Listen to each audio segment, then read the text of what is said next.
የከበረ ሰላምታችን በመላው ዓለም ሆናችሁ ቃል ስፖርት ዩቲዩብ ቻናላችንን ለምትከታተሉ ውድ አድማጮቻችሁ ሁሉ ይድረስ ብለናል። ከሀገር ቤት እስከ ባህር ማዶ ለዚህም ሰዓት ያሰናዳንላችሁን አጫጭር ስፖርታዊ መረጃዎች በቅደም ተከተል ወደ እናንተ የምናደርስ ይሆናል። እስከ ፕሮግራማችን ፍጻሜ ቆዩ። ላይክ፣ ሰብስክራይብ፣ ሼር ማድረግና በሀሳብ መስጫ ሳጥናችን ላይ ደግሞ ሳምንታችሁ እንዴት አለፈ፣ ቅዳሜ እሁድ ያለ ተወዳጁ የእንግሊዝ ፕሪሚየር ሊግ ግን በሌሎች ሊጎች ጨዋታና በኤፍኤ ካፕ መርሃ ግብር እንዴት አለፈ በሀሳብ መስጫ ሳጥናችን ላይ ያጋሩን ውድ ቤተሰቦቻችን። እንደ ሁልጊዜው በዚህኛው መጠነቅራችን የተወሰኑ የሀገር ቤት መረጃዎችን እናደርሳችኋለን። ከባህር ማዶ ወጣ እንላለን። ትልቆቹን የአውሮፓ ክለቦች የተመለከቱ የቅዳሜ የእሁድ ውሎ በተጨማሪ የቡድን ዜና ከጉዳት ጋር በተያያዘ ከተጫዋቾች ዝውውር ጋርና ወቅታዊ ቡድን ዜናን በስፋት እናደርሳችኋለን። ዛሬም የአውሮፓ ሊጎች የተወሰኑ ጨዋታዎች ቀጥለው የሚካሄዱናል። በተለይም በስፔን ላሊጋና በጣሊያን ሴሪያ ጨዋታዎች ይጠበቃሉ። እናነሳችኋለን ውድ ቤተሰቦቻችን። በትልልቆቹ ክለቦች በተለይም በተወዳጁ የእንግሊዝ ፕሪሚየር ሊግ በማንቸስተር ዩናይትድ ብዙ ቅሬታን እያስነሳ ያለውን የፊት መስመር እናነሳዋለን። ራስሙስ ሆይሉንድ አጠቃላይ 24 ግቦች ለዩናይትድ ቢኖረውም ግን አሳሳቢ ቁጥር ነው በዩናይትድ በኩል። ከአጥቂ ጋር በተያያዘ በርከት ያሉ መረጃዎችን በዩናይትድ በኩል እናደርሳችኋለን። ከዛ በተጨማሪ ኮል ፓልመርን ሊያስፈርም ስለነበረው ማንቸስተር ዩናይትድ ከውስጥ ያገኘናቸው መረጃዎች አሉ። ዩናይትድን ከለቀቁ በኋላ በብዙ የተሻሻሉ ተጫዋቾች አሉ። ዳግም ተመልሰው ወደ ዩናይትድ ይጫወቱ አይጫወቱ በሚለው ጉዳይ ላይ አዳዲስ መረጃዎችን ይዘንላችኋል። ከዛ በተጨማሪ ግን ዩናይትድን መልቀቅ አለባቸው የለባቸውም በሚል ጉዳይ ላይ ሌጀንዶች እነ ኢያን ራይት፣ ጋሪ ኔቨል፣ ሮይ ኪን በማንቸስተር ዩናይትድ የዝውውር ፖሊሲ ጉዳይ የሚሉት ነገር አለ። ለማንቸስተር ዩናይትድ ደጋፊዎች ተጨማሪ የቡድን ዜና ይዘናል። እስከ ፕሮግራማችን ፍጻሜ ቆዩ። አርሰናል የለንደን ደርቢ ጨዋታውን በማድረግ ነው ሳምንቱን የሚጀምረው። ለተማክሰኞ የሚደረግ ጨዋታ ነው። ግን ክሪስታል ፓላስ በኤፍኤ ካፕ ግማሽ ፍጻሜ መደልደሉን ወይም መድረሱን ተከትሎ የጨዋታ ቀን ለውጥ አጋጥሞታል አርሰናልን። ከዛ በተጨማሪ የአርሰናል የቀድሞ ተጫዋቾችን እናነሳለን። በአውሮፓ ውስጥ ደምቀዋል። ከዚህ ጋር በተያያዘም በአርሰናል ቤት ቀጣይ ክረምት ይለቃሉ ስለተባሉት ተጫዋቾች እንዲሁም የአንድሪያ ቤርታ ወደ ቡድኑ መምጣትን ተከትሎ አዳዲስ የዝውውር ሁኔታዎችን እየሰማን እንገኛለን። ያልተጠበቁ ዝውውሮችን በአርሰናል እየሰማን ነው። አንደኛው ቪክተር ጊዮኬሬስክ ነው። ለአርሰናል ሊፈርም ከጫፍ ደርሷል የሚሉ መረጃዎች በስፋት እየወጡ ነው። ከዚህ ዝውውር ጀርባ ያሉት ማናቸው? አርሰናል ከቪክተር ጊዮኬሬስክ ጋር ዋንጫን ማንሳት አይችልም ወይ? የአርሰናል ደጋፊዎች 9 ቁጥር አጥቂውን በተመለከተ አዲስ መረጃ ያለን በሰበር ጠብቁን። ሊቨርፑል ቤት እንሄዳለን። ሊቨርፑልም በዝውውር መስኮት ያው ትልቅ እንቅስቃሴዎችን ያደርጋል ተብሎ ይጠበቃል። ወደ ጣሊያን ሴሪያ ምልከታውን አድርጓል። የጋዜጣ ዴሎ ስፖርትን ዘገባ ዋቢ አድርገን የሊቨርፑልን ዝውውር እናነሳለን። ከሊቨርፑል ጋር በተያያዘ ዘንድሮ በርካታ ግብ በፕሪሚየር ሊግ ያስቆጠረው ቡድን ሊቨርፑል ቢሆንም በርካታ ድል የሚያመካነው ሊቨርፑል ነው። የሉዊስ ዲያዝን ጉዳይ፣ የኮነር ብራንዲሊን የጉዳት መረጃ በተመለከተና የቡድን ዜና በሊቨርፑል በኩል እንደተጠበቀ ነው። ቼልሲም ቤት እንሄዳለን። ኮል ፓልመር ያለፉትን 10 ጨዋታ ከግብ ጋር በምንም አይነት አስተዋጽኦ አልተገናኘም። ከግቡ ብዙ ርቋል። ግን ያለፉትን 2 ዓመታት ነጥለን ከተመለከተን ግን አስደናቂው ቁጥር ያለው ኮል ፓልመር። ከኮል ፓልመር ጋር በተያያዘ ከጉዳት ተመልሶላቸዋል። ከቼልሲ ጋር በተያያዘ ግን ግብ ጠባቂና እንደዚሁም የክንፍ ተጫዋችን በማምጣት ሂደት ላይ ከበድ ያሉ ፉክክሮችን ከፕሪሚየር ሊግ ሀያላን ክለቦች ጋር ያደርጋል። የቼልሲ የማስፈረመ ፖሊሲ እጅግ በጣም የተለጠጠ እንደሆነ ይታወቃል።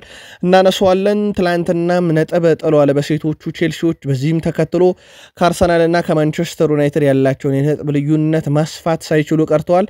እንመለከተዋለን። በፕሪሚየር ሊግ መረጃም የቼልሲ ክፍለ ጊዜያችን ላይ ኤርሊንግ ብሮት ሃላንድ በማንቸስተር ሲቲ እግር ኳስ ታሪክ በ3 ተከታታይ ዓመታት 30 ሲደመር ግቦችን በሁሉም መድረክ ያስቆጠረ የመጀመሪያው ተጫዋች ትላንትና ተጎድቶ በድጋፍ ጫማ በድጋፍ ነው ከስቴዲየም የወጣው። ምናልባት አሳሳቢ ጉዳት ሳይገጥመው እንዳልቀረ እየተዘገበ ይገኛል። ባለፉት 8 ዓመታት ማንቸስተር ሲቲ በየውድድሩ ዓመቱ ቢያንስ አንድ ዋንጫ ያነሳል። ባለፉት 7 ዓመታት ብቸኛው ለኤፍኤ ካፕ ግማሽ ፍጻሜ በታሪክ የደረሰ የፔፕ ጋርዲዮላ ቡድን ብቻ ነው። ሲቲ ቤት ሰፋ ያሉ መረጃዎችን እናነሳለን። ሲቲ ዓመቱን ቢያንስ ያለ ዋንጫ ላለማጠናቀቅ የሚያደርገው ጉዞ አሁንም እንደቀጠለ ነው። ቀጣይ ተጋጣሚውም እንደዚሁ ታውቋል፣ እንመለከተዋለን። በፕሪሚየር ሊግ ሌሎቹንም ክለቦች እናነሳለን። በአውሮፓ ሪያል ማድሪድ ቤት ትልቅ ቁጣን ስለቀሰቀሰው ጉዳይና ትላንት ሲደረጉ ከነበሩ ጨዋታዎች ጋር አያይዘን ሰፋ ያሉ መረጃዎችን እናቀርብላችኋለን። በድጋሜ ከቃል ስፖርት ዩቲዩብ ቻናላችን ጋር መልካም ቆይታ ተመኘን። ላይክ፣ ሰብስክራይብ፣ ሼር ማድረግ እንዳይረሳ። በሐሳብ መስጫ ሳጥናችን ላይ ቅዳሜ እሁድ እንዴት አለፈ አጋሩን። ከሀገር ቤት እንጀምሩ ውድ ቤተሰቦቻችን። ትላንትና ሁለት ጨዋታዎች መደረጋቸውና ውጤታቸውን በምሽት የስፖርት የመረጃ ክፍለ ጊዜያችን አድርሰናችሁ ነበረ። ያው ቅዳሜ ዕለት ሸገር ከተማ ባህር ዳርን አሸንፎ ለዚሁም ወላይታ ዲቻ ሐዋሳን አሸንፎ ለግማሽ ፍጻሜ ማለፋቸው ይታወቃል። እንደዚሁ በኢትዮጵያ ዋንጫ ትላንትና የነበሩ ጨዋታዎች ደግሞ ሲዳማ ቡና ሀዲያ ሆሳዕናን አሸንፎ እንደዚሁ መቻል ኢትዮጵያ መድንን አሸንፎ ለግማሽ ፍጻሜ ያለፉ። በዚህ መሰረት ሸገር ከተማ ከወላይታ ዲቻ እንደዚሁም ሲዳማ ቡና ከመቻል ከተማ በግማሽ ፍጻሜ የሚፋለሙ ይሆናል። ያሸነፉ ደግሞ ለኢትዮጵያ ዋንጫ እንደዚሁ ለፍጻሜ የሚደርሱ ይሆናል ማለት ነው።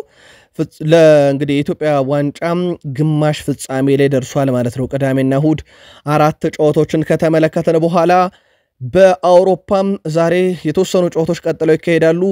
በስፔን ላሊጋ ሴልታ ቪጎ ከላስ ፓልማስ፣ እንደዚሁ በጣሊያን ሴሪኤ ቬሮና ከፓርማ፣ ላዚዮ ከቶሪኖ ዛሬ የሚደረጉ ጨዋታዎች ናቸው። ትላንትና በርከት ያሉ መርሃ ግብሮችን ተመልክተናል። በጣሊያን ሴሪኤ የ30ኛ ሳምንት መርሃ ግብር ተጠባቂው ጨዋታ በናፖሊና በኤስ ሚላን መካከል ተደርጎ ነበረ። ጨዋታው በናፖሊ 2-1 አሸናፊነት ተጠናቋል። የናፖሊን ሁለት የማሸነፊያ ግቦች ሁለተኛው ደቂቃ ላይ ፖሊታኖ እንደዚሁ 19ኛው ደቂቃ ላይ ሮሜሎ ሉካኮ ሲያስቆጥሩ ብቸኛዋን ግብ ለኤስ ሚላን ዮቪች ነበረ 84ኛው ደቂቃ ላይ ማስቆጠር የቻለው፣ ግን ኤስ ሚላንን ከሽንፈት መታደግ አልቻለም። ድሉን ተከትሎም እንግዲህ ናፖሊ ከሊጉ መሪ ኢንተር ሚላን ጋር ያለውን ነጥብ ልዩነት ማጥበብ ችሏል። ናፖሊ 64 ነጥብ ላይ ሲደርስ ኤስ ሚላን 47 ላይ ቆሟል። ቀጣይ ሳምንት ቅዳሜ ኤስ ሚላን ከፊዮረንቲና እንደዚሁም ሰኞ ቦሎኛ ከናፖሊ ጨዋታቸውን የሚያደርጉ ነው የሚሆነው። ሮሜሎ ሉካኮ ግን ማስቆጠሩን ተከትሎም በፕሮፌሽናል እግር ኳስ ሕይወቱ 400ኛ ግቡን ነው በትላንትና ዕለት ማስቆጠር የቻለው። ጆዋ ፍሌክስ ግን በኤስ ሚላን እንደማይቀጥል ትላንትና የሚያየንበትን ፐርፎርማንስ ነው ያስመለከተን። 100% ኳስ የማቀበል ስኬት ነበረው፣ አንድ ጥፋት ተፈጽሞበታል።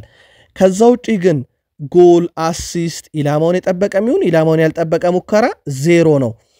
ረጅም ኳስ አላቀበለም፣ አንድም ስኬታማ ድሪብል አላደረገም፣ አንድም ኳስ አላቋረጠም፣ አንድም ሙከራ ላይ ብሎክ አላደረገም፣ አንድም ታክል አልወረደም። በዚሁ ለመስፈርት ዜሮ ነው።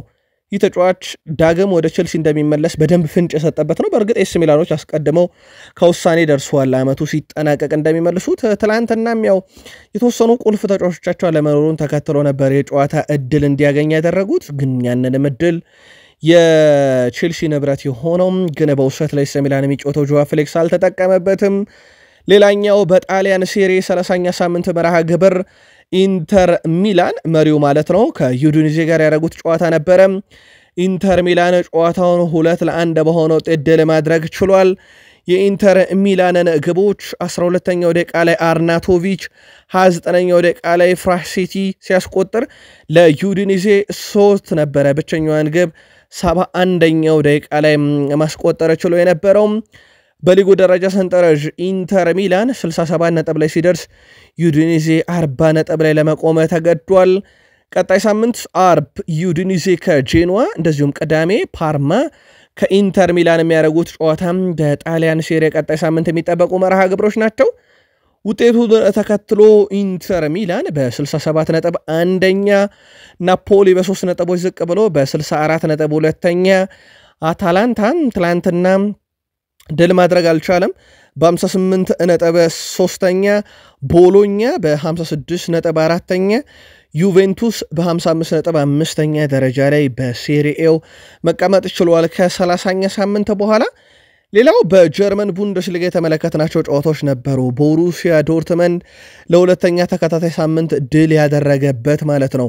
የውጤት ቀውስ ውስጥ የነበረው ቦሩሲያ ዶርትመንድ ሜንዝን በሲግናል ኢዱና ፓርክ ስቴዲየም 3-1 በሆነ ውጤት ማሸነፍ ችሏል።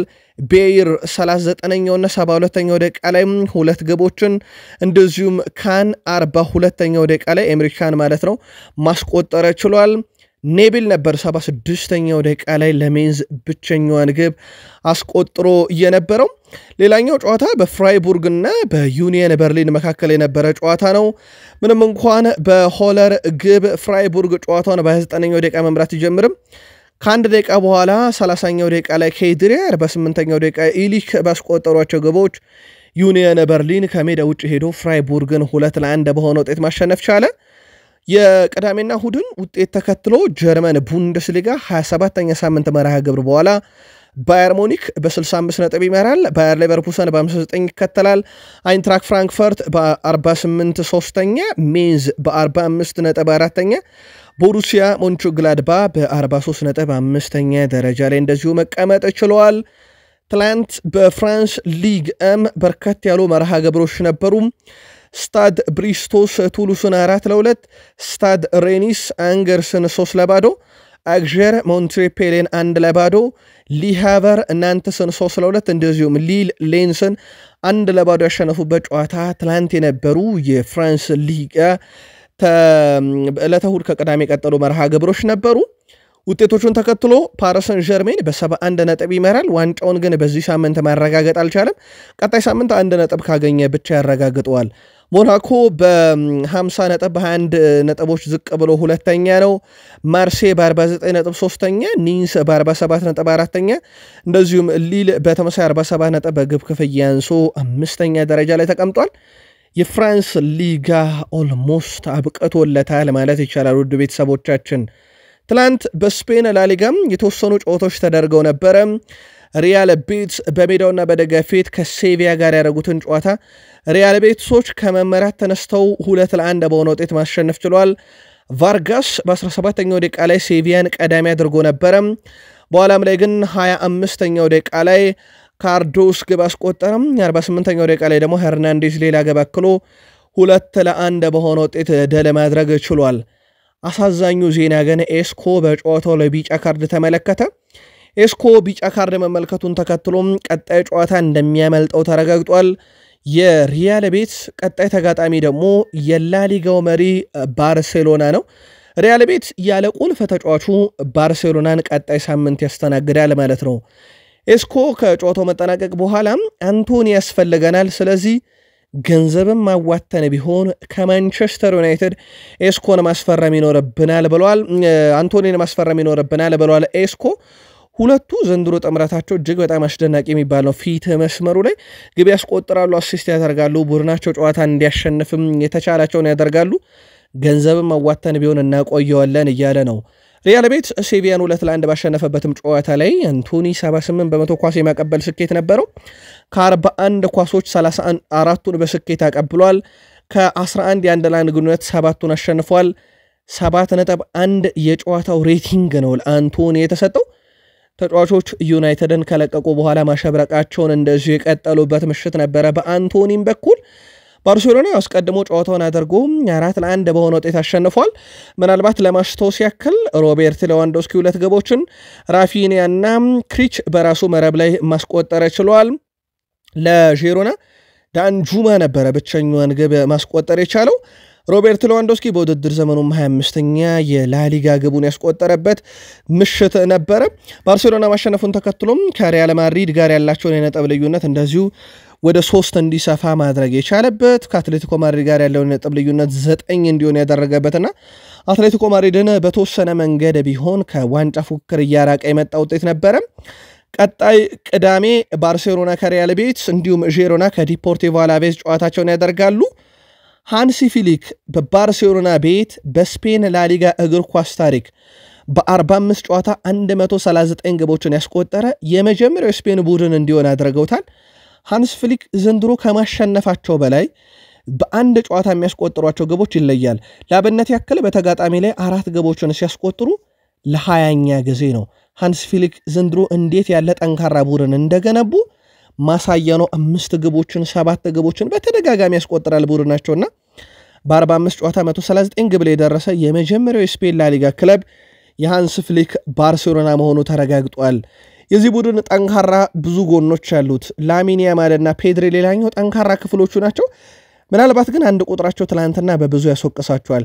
ላሚን ያማል 26 ጊዜ፣ ፔድሪ ደግሞ 20 ጊዜ ኳሶችን ተቀምጧል በተቃራኒ ቡድን ተጫዋች ግን የላሚን ያማልን 90 ደቂቃ ነጥለን ከተመለከትን 98 ኳስ ነካ 81% ኳስ የማቀበል ስኬት ነበረው የተነጠቀው ይበዛል አንድ ቁልፍ ኳስ አቀበለም 6 ኳስ አሻማ አንድ የተሳካ ረጅም ኳስ አቀበለ አንድ ትልቅ እድል ፈጠረ አንድ ኢላማውን የጠበቀ ኳስ ሞከረ አንድ ብረት መለሰበት 3 የተሳካ ድሪብል 7 የመሬት ላይ ግንኙነቶችን አሸንፈዋል ወደ 8.7 ሬቲንግ ተሰጥቶታል ያው እንደዛም ቢሆን ጨዋታውን ለማሸነፋቸው ቁልፍ ተጫዋች የነበረው ላሚን ያማል ነበር ፔድሪም እንደውል ጊዜው የጨዋታው ምርጡ ተጫዋች ነበር ምንም እንኳን የተነጠቃቸው ኳሶች ብዛት ትላንትና ከሌሎች ጨዋታዎች አንፃር ካየነው ከፍ ቢልም በጨዋታው ላይ ራፊኒያ እድል አልተሰጠውም ምክንያቱ ደግሞ ላቲን የነበረ ፍልሚያ በተለይ ደግሞ ከፍተኛ የሆነ የመሬት ከባህር ጠለል በላይ ከፍታ ላይ ያለው መሬት ለጨዋታ ሲያረጉ ስለነበረ በሕክምና ባለሙያዎች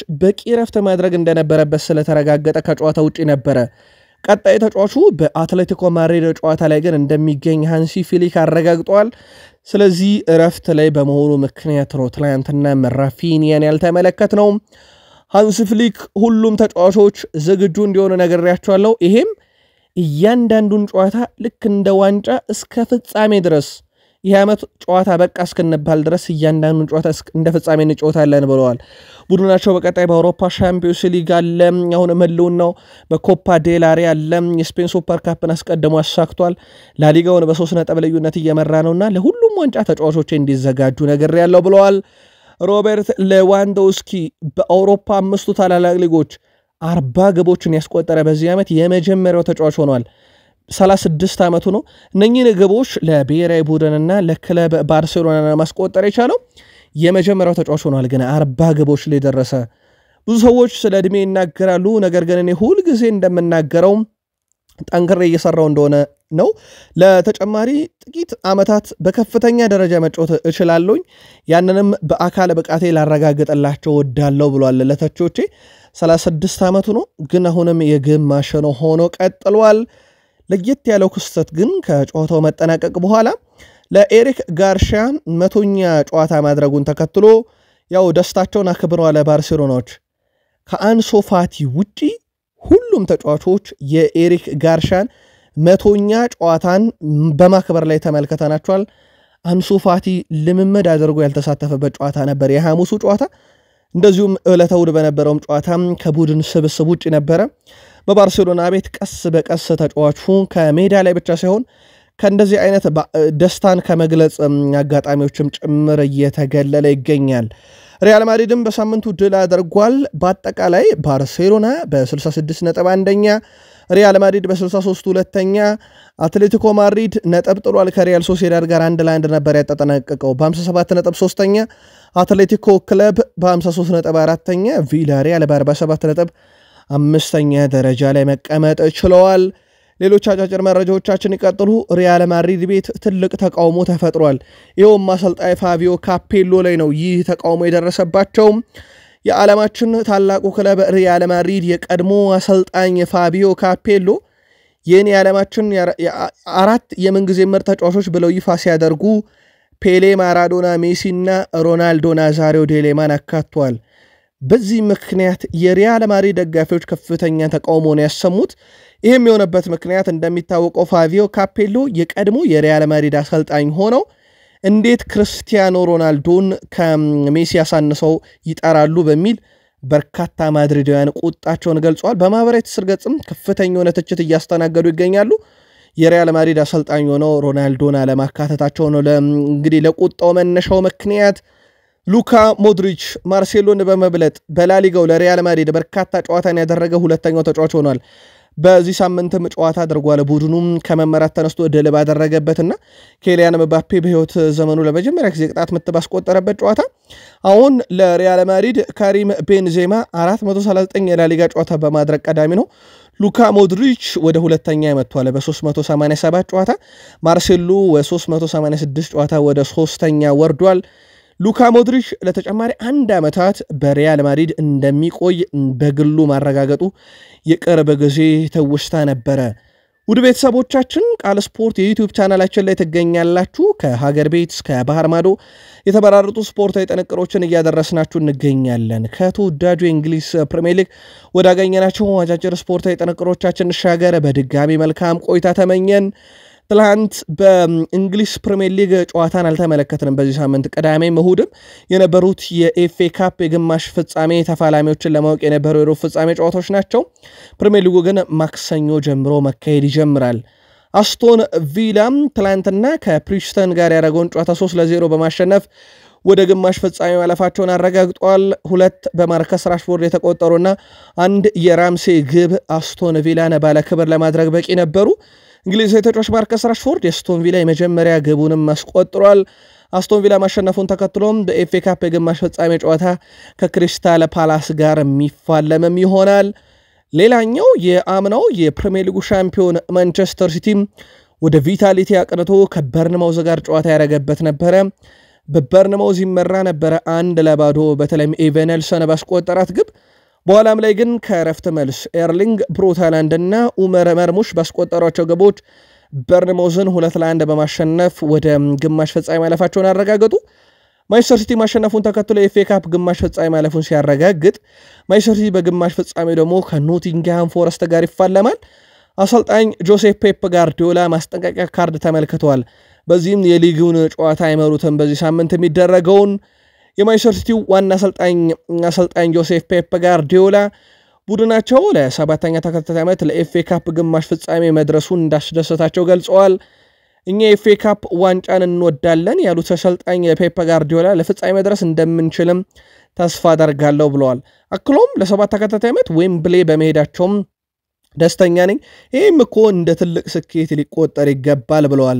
በነገራችን ላይ ማንቸስተር ሲቲ ለ7 ተከታታይ ዓመት ለኤፍኤ ካፕ ግማሽ ፍጻሜ መድረስ የቻለ የመጀመሪያው የእንግሊዝ ፕሪሚየር ሊግ ክለብ እንደዚሁ መሆን ችሏል። ዘንድሮ አስከፊ ውድድር ዓመትን እያሳለፈ ነው፣ ግን በኤፍኤ ካፑ የተለየ ቁጥርም እያስመዘገበ ቀጥሏል። ኒኮ ኦሪኤል የጨዋታው ኮከብ በመባል ተመርጧል። ትላንትና 2 አስደናቂ አሲስቶችን አስመለከተን። የማንቸስተር ሲቲው ድንቅ ወጣት ተጫዋች ኦሪኤል ለኦመር መርሙሽና ለኤርሊንግ ብሮት ሃላንድ አሲስት አድርጎ ቡድኑን ከመመራት ወደ ድል የመጡ 2 ግቦች ለመቆጠራቸው ምክንያት ነበረ። ማንቸስተር ሲቲ እንግዲህ ይህን ተጫዋች በጥር የዝውውር መስኮት ሊያጣው ተቃርበው ነበረ። በተለይም ቼልሲዎች ተጫዋቹን ለመውሰድ እጅግ በጣም ተቃርበው ነበረ። በኋላም ላይ ግን ዝውውሩ ቀረ። ትላንትና ደግሞ ታደጋቸው። ፔፕ ጋርዲዮላ ኒኮ ኦሪኤል በግማሽ ፍጻሜ እንደሚጫወት 100% ለማንቸስተር ሲቲ ደጋፊዎች ላረጋግጥላቸው ወዳለው ብለዋል። እጅግ በጣም አስደናቂውን እንቅስቃሴ ተቀይሮ ገብቶ ካስመለከተን በኋላ ባለፉት 8 ዓመታት ማንቸስተር ሲቲ በየውድድር ዓመቱ ቢያንስ አንድ ዋንጫ ሳያሸንፍ ያጠናቀቀበት የውድድር ዓመት የለም። ባለፉት 8 ዓመታት ማንቸስተር ሲቲ በየውድድር ዓመቱ በአማካይ ቢያንስ አንድ ዋንጫ ያሸንፋል። ምንም እንግዲህ አይነት ዋንጫን ዘንድሮም ሳያሳካ ካጠናቀቀ ከ8 ዓመት በኋላ ይሆናል ማለት ነው። በዚህ ዓመት ደግሞ ኤፍኤ ካፕ ከፊታቸው አለ። አሳሳቢው ጉዳይ ግን የኤርሊንግ ብሮት ሃላንድ ጉዳይ ነው። ሃላንድ ከጨዋታው መጠናቀቅ በኋላ በድጋፍ ጫማና በክራንች ነው ከስቴዲየም ሲወጣ የተመለከት ነው። በታሪክ የመጀመሪያ ማንቸስተር ሲቲ ተጫዋች ሆኗል። በ3 ተከታታይ ውድድር ዓመታት ከ30 በላይ ግቦችን ያስቆጠረ፣ በመጣበት ዓመት 52 ግቦችን ለሲቲ ያስቆጠረ፣ በሁሉም መድረክ በ2023-24 የውድድር ዓመት 38 ግቦችን በሁሉም መድረክ፣ በ24-25 ዘንድሮ 30 ግብ አስቆጥሯል። ቀጣይ ጨዋታዎች አሉት። ፕሪሚየር ሊጉ 9 ጨዋታም በኤፍኤ ካፕ ግማሽ ፍጻሜ ካለፉ የፍጻሜ ጨዋታ ያላቸውና ኦልሞስት በትንሹ እጁ ላይ 10 ጨዋታ አለ። በዚህ መሰረት የ30 ግቦቹ የሚቀጥሉ ይመስላል። ግን ምናልባት የጉዳቱ መጠን ከፍ ያለ ካልሆነና ጨዋታ የማያመልጠው ከሆነ ብቻ ማለት ነው። ግን ጉዳት አስተናግዷል። ለማንኛውም የሲቲ የሕክምና ቡድን አባላት ከኤርሊንግ ብሮት ሃላንድ ጉዳት ጋር በተያያዘ የሚያወጡት ተጨማሪ መረጃን በቀጣይ ስፖርት የመረጃ ክፍለ ጊዜ እናካትተዋለን። በዚህ መሰረት ትላንት ከሁለቱ ኤፍኤ ካፕ ጨዋታ በኋላ ማንቸስተር ሲቲ ከኖቲንግሃም ፎረስት ዌምብሌ ላይ ይጫወታሉ። እንደዚሁም ክሪስታል ፓላስ ከአስቶን ቪላ በዌምብሌ በኤፍኤ ካፕ የግማሽ ፍጻሜ ተፋልመው የፍጻሜ ተፋላሚዎችን በቀጣይ የምንለይ ይሆናል። በቼልሲ በኩል የግብ ጠባቂ ነገር አሁንም አለየለትም። በርካቶች የለም ያሉትን ግብ ጠባቂዎች ከውሰት አምጥቶ ያጫውታል ይላሉ። ገሚሶቹ ደግሞ ባሉት ግብ ጠባቂ እርግጠኛ ያልሆነው ቼልሲ አዲስ ግብ ጠባቂ ወደ ቡድኑ ሊያመጣ ይችላል ብለው በርካቶች መረጃዎችን ይዘው ይወጣሉ። ፉትቦል ኢንሳይደር አዲስ ግብ ጠባቂ ካስፈረሙ የመጀመሪያ ተመራጫቸው የሊቨርፑሉ ኮኦማኒ ኬለር ነው ተብሏል። ከ40 ሚሊዮን ፓውንድ በላይ በሊቨርፑል ይፈለጋል ለዚህ ግብ ጠባቂ። እንደሚታወቀው ይህ ግብ ጠባቂ በቀጣይ ክረምት ላይ ሊቨርፑልን የመልቀቅ ፍላጎት እንዳለው ይታወቃል። ምክንያቱ ግልጽ ነው፣ ቋሚ ሆኖ መጫወትን ስለሚፈልግ ነው። በሊቨርፑል አሊሰን ቤከር ቁጥር 1 ነው። አሁን ደግሞ ማማርዳሽቪሊን ከአስቶን ቪላ ያመጡታል ቀጣይ ክረምት ላይና በቋሚነት ይለቃል። ጉዳዩን በጥብቅ እየተከታተለ የሚገኘው ደግሞ የለንደኑ ክለብ ቼልሲ መሆኑ ተረጋግጧል። ስለዚህ እንደ ፉትቦል ኢንሳይደር ዘገባ ከሆነ የመጀመሪያ ተመራጫቸው ኮማኒ ኬለር ነው ብሏል። የክንፍ መስመራቸውንም ማጠናከር ይፈልጋሉ። በቀጣይ እንደ ራሂም ስተርሊንግ ያለ ተጫዋች ይለቃል። የኑኖ ማዱኬ ቆይታ በቼልሲ ቤት እርግጥ እየሆነ አይደለም። ፈላጊዎች መጥተዋል። ቼልሲ ምናልባትም የሚያመጣቸው ተጫዋቾች በቦታው ላይ ከተሳኩለት መሸጡ አይቀርም። እንደ ማይካሎ ሙድሪክ ያለ ተጫዋች ደግሞ በቼልሲ የመቀጠልም ጉዳይ ብቻ ሳይሆን ከአበረታች ንጥረ ነገር ጋር በተያያዘ ከጨዋታ እንደታገደ ይታወቃል። የጄደን ሳንቾም ጉዳይ እርግጥ አይደለም። በዚህ መሰረት የአትሌቲኮ ቢልባውን የክንፍ ተጫዋች ኒኮ ዊሊያምስን በማስፈረም ሂደት ላይ ወደ ፉክክሩ ገብተዋል። ግን ቀላል ፉክክር በዚህ መድረክ አይጠብቀውም ቼልሲን በርካታ ፈላጊዎች ስላሉት። ከኮል ፓልመር ጋር በተያያዘ ባለፉት 10 ጨዋታ ምንም አሲስት የለውም፣ ምንም ግብ የለም። ስለዚህ ባለፉት 10 ጨዋታ ኮል ፓልመር አንድም የግብ ተሳትፎን አላደረገም። እንግሊዛዊ የቼልሲ ተጫዋች ኮል ፓልመር ግን ካለፈው ሲዝን ጀምሮ ካየን ከባለፈው ሲዝን ጀምሮ 39 ግቦች አሉት፣ 21 አሲስቶች አሉት። እጅግ በጣም አስደናቂ የሚባል ቁጥር ነው። ግን ያለፉት 10 ጨዋታ ግን ለፓልመር በጣም አስቸጋሪ ነበሩ። በግሉም ጉዳትና ህመም ነበረበት። አጣማሪዎቹን ኒኮላስ ጃክሰን፣ ኑኖ ማዱኬ ደግሞ ረጅም ጊዜ በጉዳት አብረውት አልተጫወቱምና በርካቶች እንደ ምክንያት ሁለቱን ያነሳሉ። ትላንት ስታንፎርድ ብሪጅ ላይ ቼልሲዎች ከዌስትሃም ዩናይትድ በሴቶቹ ያደረጉት ጨዋታ ነበረ። ድል አልቀናቸውም። በአውሮፓ ሻምፒዮንስ ሊግ ያንን ውጤት ስታንፎርድ ብሪጅ ላይ የቀለበሱት ቼልሲዎች በዌስትሃም ዩናይትድ ነጥብ ጥለዋል። 2-2 በሆነ ውጤት ነው ጨዋታው የተጠናቀቀው። ውጤቱን ተከትሎም ከአርሰናል እና ከማንቸስተር ዩናይትድ ያላቸውን ነጥብ ልዩነት ማስፋት አልቻሉም። የቼልሲ ሴቶች በ48 ነጥብ ይመሩታል። አርሰናል በ42፣ ማንቸስተር ዩናይትድም በ42 በግብ ክፍያ ተበላልጠው ሁለተኛና ሶስተኛ፣ ማንቸስተር ሲቲዎች በ35 ነጥብ አራተኛ፣ ብራይተን በ22 ነጥብ አምስተኛ ናቸው። በቀሩት የፕሪሚየር ሊግ ጨዋታዎች ነጥቡን አጥብበው አርሰናልና ዩናይትድ ቼልሲን ዋንጫ ይነጥቃሉ ወይስ ቼልሲዎች እንደለመዱት ዘንድሮም የፕሪሚየር ሊጉን ዋንጫ ያሳኩታል? በጉጉት የሚጠበቅ ነው በሴቶቹ ዘንድ። ሊቨርፑሎች በርከት ያሉ ዝውውሮችን ቀጣይ ክረምት ላይ መፈጸማቸው እርግጥ ከሆነ በኋላ በርካታ ስሞችን እየሰማን ነው። ከወደ ጣሊያን ጋዜጣ ዴሎ ስፖርት ይዞት በወጣው መረጃ መሰረት 40 ሚሊዮን ዩሮ ላዚዮች የለጠፉበት የአማካይ ስፍራ ተጫዋች ኒኮሎ ሮቫላ በሊቨርፑል እንደሚፈለገ ተረጋግጧል። ኒኮሎን ለማስፈረም 40 ሚሊዮን ዩሮ ግን ላዚዮ ማቅረብ ይጠበቅባቸዋል። እጅግ በጣም አስደናቂ የሚባል የውድድር ዓመትን እያሳለፈ ነው። የአማካኝ ስፍራ ተጫዋች ነው።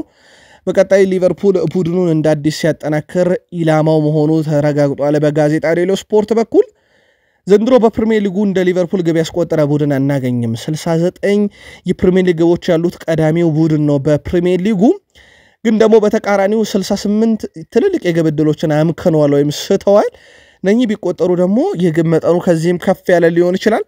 እንደሚታወቀው በፕሪሚየር ሊጉም ክለቦች በነጥብ ከተመሳሰሉ ልዩነቱ የሚቀመጠው በግብ ክፍያ እንደሆነ ይታወቃል። በእርግጥ ከአርሰናል ጋር ያላቸው ነጥብ ልዩነት እንኳን እጅግ በጣም ሰፊ የሚባል ነው። ምናልባት አንዳንድ ጊዜ በእግር ኳስ የሚፈጠረው አይታወቅም። ግን በበርካታ የግብ ማስቆጠር የምናውቀው ሊቨርፑል በርካታ የግብ ዕድሎችንም ሳይጠቀም በመቅረት በፕሪሚየር ሊጉ ቀዳሚ ነው። ከሉዊስ ዲያዝ ጋር በተያያዘ ሉዊስ ዲያዝ ከሊቨርፑል ጋር አዲስ ኮንትራት ለማራዘም አሁንም ንግግር እንዳልጀመረ ፋብሪዚዮ ሮማኖ ያረጋግጧል። ተጫዋቹ በክረምት የዝውውር መስኮት ክለቡን የመልቀቅ ትልቅ ዕድል እንዳለው ይታወቃል። ባርሴሎና ዋነኛው ፈላጊ ነው። እንደ ፓሪስ ሰን ዠርሜንም ያለ ክለብ ፈላጊ ሲሆን ቼልሲዎችም ስማቸው ከዚህ ተጫዋች ጋር አሁን ላይ መያያዝ ጀምሯል። ይፋዊ ንግግርን ወይም እንቅስቃሴን ያደረገ አንድም ክለብ ባይኖርም የዲያዝ ጉዳይ ግን ቀጣይ ክረምት ላይ አሳሳቢነቱ እንደቀጠለ ነው። ጉዳት ላይ የነበረው ኮነር ብራንዴሊም በይፋ ወደ ልምምድ ተመልሷል። በመርሳይዱ የኤቨርተን እና የሊቨርፑል የአንፊልድ ሮድ ጨዋታ ላይ ግን ስለመገኘቱ ቀጣይ የልምምድ እንቅስቃሴውና የፊትነስ ጉዳይ ታይቶ ይሰለፋል ብለዋል አሰልጣኝ አርኔ ስሎት። አርኖልድም እንግዲህ ጉዳት ላይ እንደነበረ እናስታውሳለን። የእንግሊዝ ፕሪሚየር ሊግ ዕለተ ማክሰኞ ኤፕሪል 1 ሲመለስ ሊቨርፑል በ70 ነጥብ ፕሪሚየር ሊጉን ይመራል። አርሰናል በ12 ነጥቦች ዝቅ ብሎ በ58 ይከተላል። ኖቲንግሃም ፎረስት በ54 ነጥብ ሶስተኛ ነው። ቼልሲ በ45 ነጥብ አራተኛ ተቀምጧል። ሶስተኛ ካለው ኖቲንግሃም ፎረስት ቼልሲ በ5 ነጥብ ያንሳል። ማንቸስተር ሲቲ በ48 አምስተኛ ነው። የአምናው ሻምፒዮን ማንቸስተር ሲቲ ሶስተኛ ካለው ኖቲንግሃም ፎረስት በ6 ነጥብ ያንሳል። እጅግ በጣም አስደናቂ ነው የኑኖ ስፕሪንቶ ሳንቶስ ቡድን። ያው በሊቨርፑል መሪነት ኤፕሪል 1 ማክሰኞ ጀምሮ ደግሞ ፕሪሚየር ሊጉ ይመለሳል። ትልቁና ሰበሩ ዜና የቪክተር ዮኬሬስክ እና የአርሰናል ጉዳይ ነው። የለንደኑ ክለብ አርሰናል በቀጣይ ክረምት ስዊድንን የፊት ወሰር ተጫዋች ቪክተር ዮኬሬስክ ለማስፈረም ከፍተኛ ጥረት እያደረጉ እንደሆነ በሰበር ተረጋግጧል። አዲሱ የመድፈኞቹ ስፖርቲንግ ዳይሬክተር አንድሪያ ቤርታ የ26 ዓመት ተጫዋች ቪክተር ዮኬሬሽ ትልቅ አድናቂ መሆኑ ደግሞ በግል ዝውውሩን ለመፈጸም ጥሩ አጋጣሚን ፈጥሯል። ይህንም ተከትሎ መድፈኞቹ በቀጣይ ክረምት ተጫዋች ለማስፈረም ገበያ ሲወጡ ከሚፈልጓቸው አጥቂዎች ውስጥ ከሆኑት ውስጥ አንደኛው ቪክተር ዮኬሬስክ አሁን ላይ ቅድሚያ እንደተሰጠው ተረጋግጧል። ከአሌክሳንደር አይሳክን በልጦ ቪክተር ዮኬሬስክ አሌክሳንደር አይሳክ በበለጠም በአርሰናል እድል እንደሚሰጠው ዋስትና የሆኑት ደግሞ አዲሱ የስፖርቲንግ ዳይሬክተር አንድሪያ ቤርታ ናቸው። አሁን ለአርሰናል ደጋፊዎች ቀጥታ ጥያቄ እናቅርብ። ያው አርሰናል በቃ ቪክተር ዮኬሬስክ ላይ እንደሚሰራ ተረጋግጧል። ልክ እንደ ቤንጃሚን ሼሽኮ ቀጥታ እንደሞከረው አሁን ዋነኛ ስራቸው ዮኬሬስክ ሆኗል። በአዲሱ ስፖርቲንግ ዳይሬክተር ምክንያት አሌክሳንደር አይሳክ ይሻል ነበር ወይ? ምልከታችሁን አጋሩን። ምናልባት የተወሰኑ የቪክተር ዮኬሬስክን ቁጥር እናደርሳችሁ። በአርሰናል ቁጥር 1 ኢላማ ሆኖ ስራዎች እየተሰሩበት ያለው ቪክተር ዮኬሬስክ ዘንድሮ 42 ጨዋታ አድርጎ በሁሉ መድረክ 42 ግብና 11 አሲስት አለው። እጅግ ተአምር ነው የሚመስለው ቁጥሩ። የአንድሪያ ቤርታ የመጀመሪያ ኢላማ የሆነው ቪክተር ዮኬሬስክ ከባለፈው ዓመት ጀምሮ ደግሞ 83 ግቦችን አስቆጥሯል። በግብ ብቻ ነው ውድ ቤተሰቦቻችን 83። ይህ የሚያሳየው ቢያንስ በአንድ የውድድር ዓመት 45 ግብ በአማካይ የማስቆጠር ንጻር ያለው 23 አሲስቶችን ደግሞ እንደዚሁ ማድረግ ችሏል። ይህ የሁለት ዓመት ቁጥሩ ነውና የግል መልካታችሁን አጋሩን። በአርሰናል ስፖርቲንግ ዳይሬክተር ቅጥር ውሳኔ ላይም የማይክል አርቴታ ሚና ትልቅ እንደነበረ ተረጋግጧል። ያው በቀጣይ አንድሪያ ቤርታና ማይክል አርቴታ እየተናበቡ እንደሚሰሩ፣ ምክንያቱም ማይክል አርቴታ በራሳቸው በአርሰናል ትልቅ ስልጣን ያላቸው ናቸው።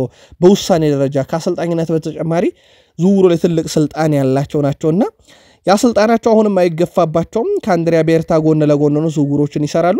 ግን የአንድሪያን ቤርታ የራሳቸው የሆነ ተጽዕኖ ይኖራቸዋል ተብሎ ይጠበቃል። በክረምት ላይ አሁን እንኳን የቪክተር ዮኬሬስክ አድናቂ ሆነው መምጣታቸውን ተከትሎ ትልቅ ተጽዕኖ አድሯል። ከማርቲን ዙቤሜንዲ የጉማሬሽ አድናቂ ናቸው። ይህም ሌላ ዝውውሩን አቅጣጫ እንደቀየረ በምሽት የስፖርት የመረጃ ክፍለ ጊዜ ያደረሰናችሁ ነበረ። አንድሪያ ቤርታ በክረምት የዝውውር መስኮት አርሰናልን ከአጥቂ ጋር ከመስመር አጥቂ ጋርና ከአማካይ ስፍራ ተጫዋች ጋር ያገናኙታል ተብሎ ሲጠበቅ በኮንትራት ማራዘም ደግሞ ቡካዮ ሳካ፣ ዊሊያም ሳሊባ፣ ማጋሌሽን ጭምር ኮንትራት እንደዚሁ ማራዘም ስራን በቀጣይ በአርሰናል በኩል ትልቁ የቤት ስራቸው ነው። ዚንቼንኮ በክረምት ከአርሰናል ከሚለቁ ተጫዋቾች ውስጥ ደግሞ አንደኛው እንደሆነ ምንም ጥርጥር እንደሌለው ቴሌግራፍ አረጋግጧል። በቦታው ላይ በርካታ አማራጮች ያሉት አርሰናል ተጫዋቹን ይለቀዋል። በተለይም ለፋይናንሻል ፌር ፕሌይና የደሞዝ ሁኔታን ለማስተካከል እንደ ዚንቼንኮ ያሉ ተጫዋቾች መልቀቃቸው አይቀርም። እንደ ሚካ ብሪዝ ያሉ ተጫዋቾች በሞናኮ ቤት ይገኛሉ። የቀድሞ የአርሰናል የአካዳሚ ውጤቶች ናቸው። እነኚህ ልጆች ሁለቱም በተለይም በግል ደረጃ እንደ ሞናኮስ ከሚገኙት እነ ሳምፒሎ ኮንጎ በተጨማሪ ሚካ ብሪዝ በአርሰናል ቤት አሁን ቢኖሩ የሚያስብሉ ናቸው። በተለይም ሚካ ብሪዝ በአጭር ጊዜ በርካታ ግቦችን በማስቆጠር በሞናኮ እግር ኳስ ታሪክ የመጀመሪያው ተጫዋች እንደሆነ ነግረናቸዋል። ይህ ተጫዋች አሁን በአርሰናል ቤት ቢኖር ተብሎ የሚመኙት አይነት ነው። ነገር ግን አርሰናሎች ወጣቱን ተጫዋች በወቅቱ በነበራቸው የአጥቂ ብዛት ስሌት ነበር የለቀቁት። አሁን ግን አስደናቂ ጊዜን በሞናኮ እያሳለፈ ይገኛል። ክሪስታል ፓላስ ድል ማድረጉን ተከትሎም በግማሽ ፍጻሜ ማለፉ ይታወቃል በኤፍኤ ካፕ።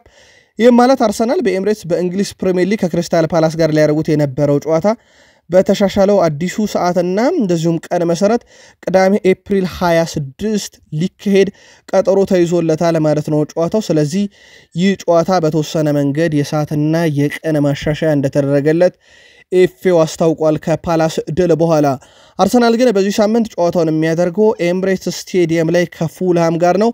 ፉላምን የሚገጥመው የአርሰናል ስብስብ ውስጥ ቡካዮ ሳካ ይካተታል አይካተትም የሚለው ይጠበቃል። ቡካዮ ሳካ ግን 100% ከጉዳት አገግሞ ለጨዋታ ዝግጁ መሆኑን በዚህ ሳምንት አድርሰናችኋል። ከማንቸስተር ዩናይትድ ጋር በተያዘ ፊት መስመሩ አሁንም በጣም አሳሳቢ ነው። ማንቸስተር ዩናይትድ የፊት መስመርን ከተመለከትን ዜርኪዚ በ29 ጨዋታ 3 ግብና 1 አሲስት አለው። ሆይሉንድ በ24 ጨዋታ 3 ግብ ምንም አሲስት የለውም። ሁለቱ የማንቸስተር ዩናይትድ አጥቂ በፕሪሚየር ሊጉ እጅግ በጣም የተቸገሩ ይመስላል። በተቃራኒው ከተመለከትነው ሆይሉንድ በአጠቃላይ በማንቸስተር ዩናይትድ መለያ ምንም እንኳን በርካታ ትችትን ቢያስተናግድም ቁጥሮቹ ዝቅ ቢሉም ባለፉት 2 ዓመታት 24 ግቦችን ማስቆጠር ችሏል። ግን በርካቶች በቂ ነው ብለው ያስቡም እንደ ዩናይትድ ላለ ክለብ ያው ዩናይትድ ከአጥቂ ጋር ስሙ በስፋት ለመያያዙ ምክንያት የሆነው የዘርኪዚም የሆይሉንድም ዝቅተኛ የሆነ ግብ የማስቆጠር ንጻሬና የግብ ተሳትፎ ስላላቸው ነው። ከነኚህ ተጫዋቾች ጋር ግን አመቱን ቀጣይ ውድድር ዓመትን መጀመር ያዋጣል ወይንስ ከነሱ ጀርባ ያሉትን ተጫዋቾች አሻሽሎ ለሁለቱ ኳስ የሚያቀርብ ተጫዋችን ይዞ መመለሱ የተሻለ ነው ብላችሁ ታስባላችሁ? የዩናይትድ ደጋፊዎች የግል መልከታችሁን አጋሩን። ግን ዩናይትድን ከለቀቁ በኋላ በተለይም በአጥቂ ስፍራ ላይ እንደ ማርከስ ራሽፎርድ ያለ ተጫዋች በቪላ ቤት በጥቂት ጨዋታ ሁሉ ነገሩ ተቀይሯል። ለአብነት ያክል ለዩናይትድ በ90 ደቂቃ 1.3 የግብ ዕድሎችን ይፈጥር ነበረ። ለቪላ ግን ወደ 3.2 አድጓል። ትልቅ የግብ ዕድሎችን በዩናይትድ 0.4 ነው በጨዋታ የሚፈጥረው። በአስቶን ቪላ ግን ከ1.5 በላይ ወይም ለግብ የሚሆኑ ኳሶችን በማቀበል በጨዋታ ቢያንስ አንድ ለግብ የሚሆን ኳስን ንጹህ ለግብ የሚሆን ኳስን ያቀብላል። ይሄ በጣም የተለየ ቁጥሩ ነው። አሲስትን ካየን በዩናይትድ በጨዋታ 0.2 ነው። አስቶን ቪላ ከሄደ በኋላ ግን 0.7 አሲስት በጨዋታ አለው። በሙከራ ደረጃ ብናይ በዩናይትድ እያለ 2.2 ሙከራዎችን በ90 ደቂቃ ያደርጋል። በቪላ ግን ወደ 3.5 ያደርጋል። ይሄም ከፍ ብሏል። ኳስን በመንካት በዩናይትድ በ90 ደቂቃ በአማካኝ 44.2 በመቶ ኳስን ይነካል። በአስቶን ቪላ 63.8 በመቶ ኳስን ነክቶ ይወጣል።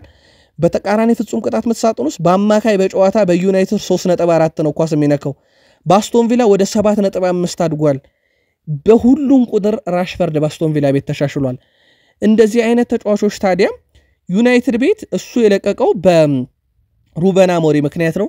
ሳንቾ የለቀቀው በኤሪክ ቴን ሃግ ነው። አንቶኒ የለቀቀው በሩበን አሞሪም ምክንያት ነው። ግን አብዛኞቹ ተጫዋቾች በተወሰነ መንገድና 100% በሚባል ደረጃ ዩናይትድን ከለቀቁ በኋላ ተሻሽለዋል። ለዚህ ምክንያቱ ወደ ዩናይትድ ሲመጡ የአሰልጣኞች የግል ችግር፣ ዩናይትድ የሚከተለው የጨዋታ ችግር ወይስ የተጫዋቾቹ በዩናይትድ ሲገኙ ወጥ ብቃት አለማሳየት ችግር? የእናንተን መልከታ አጋሩን። ለአብነት ያክል ስኮት ማክቶሜኒ ዩናይትድን መልቀቅ በበርካቶች ዘንድ የግል መልከታዎቻቸውን በብዙ እንዲያስተጋቡ ያደረገ ነው። ኢያን ራይት የአርሰናል የቀድሞ ሌጀንድ ስኮት ማክቶሜኒ መልቀቅን በተመለከተ ለጋሪ ኔቭልና ለሮይ ኪን ሐሳብ አጋርቶ ጥያቄ አቅርቦ ነበረ። ጋሪ ኔቭል በናፖሊ ጥሩ ስለመስራቱ ምንም ጥያቄ የለኝም ሲል፣ ሮይ ኪን ግን በሌሎች ክለቦች ጥሩ ሆኑ ማለት ወይም የእግር ኳስ ህይወታቸው በጥሩ ሁኔታ እያሳለፈ ነው ማለት ለማንቸስተር ዩናይትድ ለመጫወት ብቁ ናቸው ብዬ አላስብምና የስኮት ማክቶሜኒ መልቀቅ እኔ በግሌ እስማማለሁ ብሏል ሮይ ኪን። ጋሪ ኔቭል ግን አይስማማም፣ በዩናይትድ መቀጠል ነበረበት ይላል። ለማንኛውም የዩናይትድ የዝውውር ፖሊሲን በተመለከተ ግን የግል መልከታችሁን አጋሩን። በተለይም የሚለቃቸው ተጫዋቾች በሌሎች ክለቦች ሲሄዱ ስኬታማ የሚሆኑበትን። የማንቸስተር ዩናይትድ የ18 ዓመት በታች ቡድን አሰልጣኝ ኮሊን ሊቲየል የኮል ፓልመርን ቤተሰብ በደንብ አውቃቸዋለሁ፣ ከአባቱና ጎቱ ጋር እተዋወቃለሁ፣ ብዙ ቀረቤታ አለኝ እና ኮል ፓልመርን 16 ዓመቱ እያለ ልናገኘው በጣም ተቃርበን ነበረ፣ ልናስፈርመውም ከጫፍ ደርሰን ነበረ፣ በኋላም ላይ ግን በአንዳንድ ጉዳዮች ቀረ ብለዋል። እንደሚታወቀው ኮል ፓልመር የማንቸስተር ዩናይትድ ቀንደኛ ደጋፊ ነበር። ዩናይትድን እየደገፈ ያደገ ግን በማንቸስተር ሲቲ አድጎ በኋላም ላይ የሰማዮቹ ተጫዋች የሆነ እንደሆነ ሳይዘነጋ ማለት ነው። ግን ፓልመር በራሱ የዩናይትድን ችግር በተለይም ፊት መስመሩ ላይ ያለውን ወቅታዊ ችግር መፍታት ይችል ነበረ ብላችሁ ታስባላችሁ? የግል መልከታችሁን የዩናይትድ ደጋፊዎች አጋሩን። በዝውውር መስኮቱስ ዩናይትድ የትኛው የሜዳ ክፍል ላይ ቢጠናከር ነው ቀጣይ ውድድር ዓመት ለፕሪሚየር ሊግ ዋንጫ የሚፋለም ብላችሁ ታስባላችሁ? ይሄንንም አጋሩን። ዛሬ በላሊጋው ሴልታ ቪጎ ከላስ ፓልማስ፣ በጣሊያን ሴሪያ ቬሮና ከፓርማ፣ ላዚዮ ከቶሪኖ ይጫወታሉ። ለማስታወስ ያክል ፕሪስተን በአስቶን ቪላ 3-0 ሲሸነፍ ማንቸስተር ሲቲ በርንማውዝን 2-0 አሸንፎ ለግማሽ ፍጻሜ ያለፉ በኤፍኤ ካፕ። በስፔን ላሊጋ ቪላሪያል ሄታፌን 2-1፣ ባርሴሎና ዢሮናን 4-1፣ አትሌቲኮ ቢልባኦ ከኦሳሱና 0-0፣ ቫሌንሺያ ማሎርካን 1-0፣ ሪያል ቤቲስ ሴቪያን 2-1። በጣሊያን ሴሪያ ካግላሪ ሞንዛን 3-0፣ ፊዮረንቲና አታላንታን 1-0፣ ኢንተር ሚላን ዩዲኔዜን 2-1፣ ናፖሊ ኤስ ሚላን 2-1። በጀርመን ቡንደስሊጋ ዩኒየን በርሊን ፍራይቡርግን 2-1፣ ቦሩሲያ ዶርትመንድ ሜንዝን 3-1። በፍራንስ ሊጋም በርከት ያሉ ጨዋታዎችን ተመለከትን። ብሪስት ቱሉስን 4-2፣ ሬንስ አንገርን 3-0፣ አግዤር ሞንፔሌን 1-0፣ እንደዚሁም ሃቨር ናንትስን 3-2፣ ሊል ሌንስን 1-0 ያሸነፉበት ጨዋታ ደግሞ ዕለተ እሁድ የነበሩ ናቸው። ቅዳሜያችሁ እሁዳችሁ እንዴት አለፈ ብለን ጠይቀን የጀመርንበት ዕለተ ሰኞ ማለዳ የቃል ስፖርት አጫጭር ስፖርታዊ መረጃዎቻችን ጥንቅሬን ይመስላል። ከወደዳችሁ ላይክ አድርጉን። ለሐሳብ አስተያየታችሁ ከልብ እናመሰግናለን። ቤተሰሞን ካሻችሁ ሰብስክራይብ አድርጋችሁ ደወል ምልክቱን ስትጫኑ ማለዳ 1 ሰዓት ምሽት 2 ሰዓት ዜናዎቻችንን ታገኛላችሁ። ለፈጣን መረጃችን ቃል ስፖርት ዩቲዩብ ቻናል ቤተሰብ መሆን እንዳይረሳ። አጫጭር ስፖርታዊ ጥንቅሮቻችን ፍጻሜያቸው እዚህ ጋር ይሆናል። እናንተ የሳምንቱ የመጀመሪያ ቀን መልካም ዕለተ ሰኞ እንዲሆንላችሁ ተመኝተን ምሽት በሚኖሩ ተጨማሪ ጨዋታዎች ዘናፈታ እንድትሉ ጋብዘን ፕሪሚየር ሊጉን ማክሰኞና ሮብ ሐሙስ ሲቀጥል ምን ይመስላል በሚሉ ጉዳዮች ደግሞ ከጥቂት ደቂቃዎች በኋላ ተመልሰን መረጃ ይዘን እንመጣለን። እስከዛው በደህና ቆዩን።